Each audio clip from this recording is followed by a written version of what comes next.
In this section, we're going to explore various different ways to hedge your trade or investment. Hedging is a way of locking in dollar value and minimizing downside risk and volatility.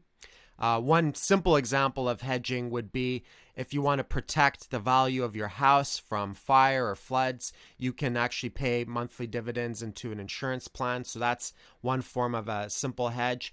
With trading, there's various different ways you can hedge. So you can convert your trading account into cash just by selling whatever coin you have. If you're margin trading, let's say you're margin trading on a downtrend, instead of holding Bitcoin as a base collateral, you can hold cash. So that's one and the simplest way of hedging.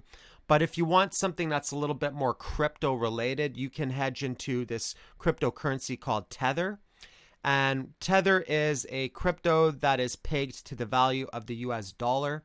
And the benefit that this has is you don't necessarily have to keep those coins on an exchange. So you could actually keep them on your own wallet away from the exchange. So that kind of reduces counterparty risk versus cash, where there's a lot of counterparty risk. And then there's futures. So one traditional way of hedging is to buy futures contracts that are inversely correlated to your position. So we're going to show you how to do that in a bit. And then you could also do that with altcoins. And one of the benefits with finding things that are inversely correlated with altcoins is that you could actually store a lot of those offline on hardware wallets. And we're going to show you some that are inversely correlated.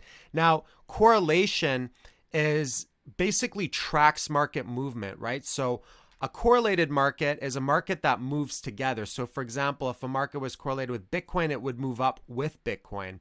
Inversely correlated means Bitcoin goes up and that market goes down. And non-correlated means that it has no relation to that whatsoever. And then you could also do a traditional hedging through diversification. And that's a way of like mixing a portfolio. You can mix your crypto portfolio, and we'll show you various different ways that you can do that. So if you wanted to, let's say, hedge Bitcoin, the value of Bitcoin through futures contracts, you can use this exchange called BitMEX. This is one of my favorite exchanges to use. And the interesting thing with BitMEX is that you can only deposit or withdraw Bitcoin. So Bitcoin is the base collateral. Now, if you use no leverage on this and you shorted, that would be considered a synthetic USD hedge. So if I owned one Bitcoin and I shorted at, let's say, 998, there would be zero chance of liquidation because I'm not using leverage, and it would just lock in that dollar value, right? If the price of Bitcoin were to go up, then I would have that exact same dollar value. I would just have less Bitcoin. And if the price of Bitcoin were to go down when I want to cash out, I would have more Bitcoin equivalent to that dollar value. So this is what's called a synthetic hedge. And it's hedging through inverse correlation because shorting and holding Bitcoin as a base collateral means that you're taking an inverse position to what you're actually holding. Another way to hedge is through finding altcoins that are inversely correlated. So this is the Bitcoin market. And I use this little tool right here where you can compare various different markets together. So I'm comparing it against Ethereum. And as you can see, there is some inverse correlation. So the price of Bitcoin has been going up, Ethereum's been going down. There was one point where the price was very stable and Ethereum was going up. There are some periods of time where they were both correlated together, right around here. But for the most part, they've been inversely correlated. As you can see here, Bitcoin went up, Ethereum went down. So this is another way that you can be able to lock in value. If you see that Bitcoin's gone up a whole bunch, then perhaps you convert some of that and buy low into something else. And then if Bitcoin were to drop, the value of this would go up. And the most liquid markets, one of the reasons why they're inversely correlated is because the most liquid Ethereum market at the time of this video is paired against Bitcoin. Now, if you're going to create a crypto portfolio, you can hedge through diversification. So naturally, you don't necessarily want to put all your eggs in one basket.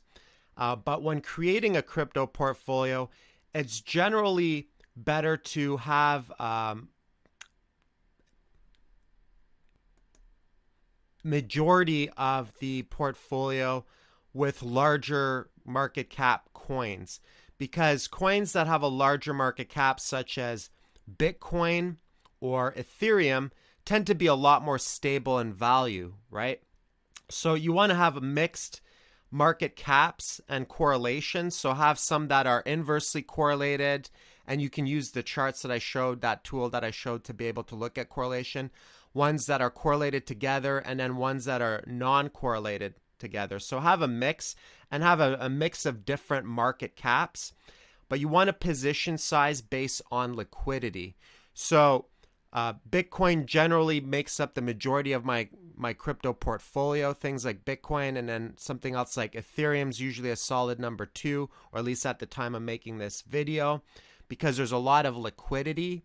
So you can have larger positions, and if you ever needed to liquidate those positions, you'd minimize your slippage. Whereas if you had the majority of your portfolio size in a completely illiquid coin, you'd get wrecked on slippage, and it would be very, very hard to get out of it. And also, there's a lot more volatility in those smaller cap coins. That said, smaller cap coins can have some more upside potential as far as price games. So if you buy low, it could be worth mixing some up in your portfolio. And then in order to grow that portfolio and diversification, you always want to make sure that you sell into strength, right? So whenever you see a market rallying really strong, that's generally a good time to lock in profit. You know, if you see a market going up 100, 200, 300%, some of them go 10x, right? You can start scaling out along the way and locking in, and then take those profits and find some other cryptocurrencies to be able to diversify, and ones that are low, because the name of the game is to buy low and sell high. And that's how you can grow your crypto portfolio. So that's it for this section, and I'll see you in the next.